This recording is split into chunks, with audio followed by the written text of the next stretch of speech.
Hey everyone, it's Kat and I'm back today for a fragrance review. I'm going to get straight to the point. I love Imaginary Author's Whiff of Waffle Cone. So when I found out that they brought out a second version, this is called Dipped in Chocolate, I had to blind buy it and try it. This is currently only available on the Imaginary Author's website, which does ship internationally, thankfully. So I couldn't try this before I bought it. Now, I want to tell you, is this worth the blind buy? Short answer, I don't think it is, but I'll tell you why. So these are both in collaboration with an ice cream store called Salt and Straw. This has been out for a few years. I believe it came out sort of like in a limited sort of capacity and then they brought it out as a permanent because it was so popular. Do I think that's going to happen with this one? Possibly not, because I don't think it hits the right sort of gourmand yumminess that this one does. So a quick reminder of what this fragrance is. It's supposed to have notes of vanilla, salted caramel, Saigon cinnamon, heavy cream, sandalwood, orgeat, and scoop shop, so like ice cream shop. To me, this is a really long-lasting, projecting, almost beast mode, as people call it, maple syrup scent with a woody note if you smell it really close up. So it's got a bit of a dry down of what I would call not necessarily a smoky smell, but maybe like a charred wood smell, but it projects maple syrup. I think the woodiness just gives it a little bit more depth, but I love this. As a winter scent, this is delectable. I think it's so yummy. And whenever I've worn this to like work or something, people are always like, what is that maple syrup delicious smell? And I'm like, oh, that's me. And I find that this lasts all day. And then if you've worn it on something like a scarf or a cardigan, when you wear that again, even if it's days and days later, you'll still smell it. So this I love. I love layering it with other sweet scents. I think it adds just that sort of maple scent to vanillas and caramels and all these other different scents. I love it. So this is supposed to have a similar DNA. So it does have Whiff of Waffle Cone in it as a scent, but it also has chocolate, cardamom, heavy cream, sandalwood, benzoin, Sumatra. And so I expected this to be like an ooey gooey sort of vanilla, lactonic, chocolatey scent. Some people get that. I was hoping to get that. I was looking at reviews. Some people say they get a like ooey sort of syrupy scent to it. I don't. Now, I received this over a week ago. I decided to let it sit for a while because I know that sometimes fragrances, when they've traveled across the world, they might smell a little bit funny, but it smells the same as it did a week ago. So to me, I mainly get that DNA of Whiff of Waffle Cone when I smell the bottle. It gives me a little bit of that sort of, I can get that sort of maple syrup woodiness there. As soon as I spray this, it smells like hot chocolate powder. So not gooey, creamy chocolate, not vanilla-y chocolate, just like very powdery chocolate. Then it quickly settles down to what I would consider cardamom powder. I also get a bit of an incense vibe to it.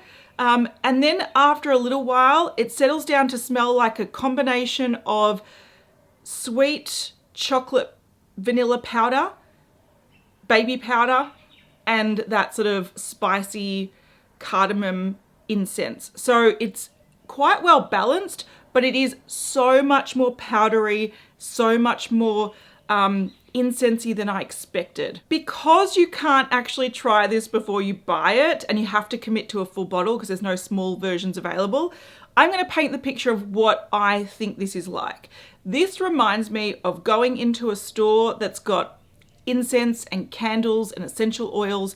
They're lighting incense so you can smell them, and the thing that they're trying to promote is an incense called cocoa powder. But because it is incense, it has that sort of incense smell. It's got a little bit of cardamom, a little bit of spiciness, and then it's got a little bit of powdery, sweet, sort of artificial chocolate vanilla going on.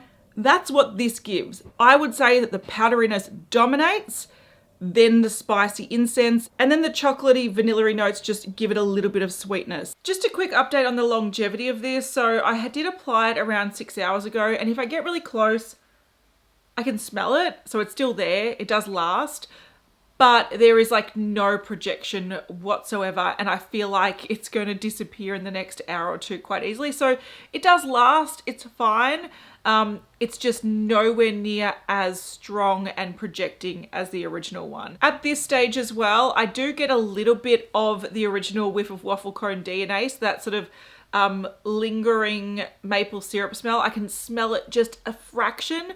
To me, it is definitely just like a sweet powdery scent, generic sweet powdery. To me, this is not a gourmand because there's nothing really edible about it. Even when you get the strongest amount of the chocolate when you first spray it before it dries down, it smells like powder and spice. It does layer really nicely with the original, so if you want to take down some of the sweetness of this and give it a little bit more earthiness, this does pair nicely. But if you're like me and you love this so much that you just are convinced that you'll also like this, they are in completely different fragrance categories. I think this is an absolute hit. This would be a hit for some people, but I probably wouldn't take the risk, especially at the price point and having to pay for shipping and whatnot. I think it is nice, but I don't think it delivers on the marketing of it, which gave like ooey, drippy chocolate vibes. This is not a gourmand. So now that I've had this for over a week, do I regret blind buying it? Yes and no. Yes, because I don't think I want to smell like this every day. But no, because I think I would have been so curious about it for the longest time that even when it was discontinued, I would have been hunting down like someone who was selling it just so I could try it. So I think to satiate that curiosity, I'm glad I have it. But now that I have it, it's not one that I'm going to use on a daily basis. I'm not excited to use it. I am excited to see if it develops in scent over time. So we're coming up to summer in Australia. This is not really a summery scent. I'm hoping that when winter comes back around next year, this has developed into a yummier, sort of more gooey version. That would be amazing. So I still have hopes for it. I also can wear this, so it's not so obnoxious that I'm like, this is yuck and I need to scrub it off. But it's just not a scent that I'm like, yeah, today I want to smell like a powdery cardamom with a hint of powdery chocolate. Like it's not something that I'm excited for. I also think they sort of rushed the packaging. Like even though it does match, this has a little bit of color. It's got a little bit of, I don't know, it looks a little bit circusy. This looks very dark. There's no definition in the cone whatsoever. It's like they've just come up with this idea, really rushed it, and it just doesn't seem as special as the original. Again, I'm hoping it develops. I hope I change my mind, but after having it and trying it periodically throughout the week, it is still just a little bit mediocre. So I will leave the link to the Imaginary Authors website in the description box if you do like the sound of it and you do want to check it out. If you have tried it or you've tried other fragrances from the brand, let me know what you think, what your recommendations are. Let's have a discussion about it in the comments, and I'll see you in the next one. Bye.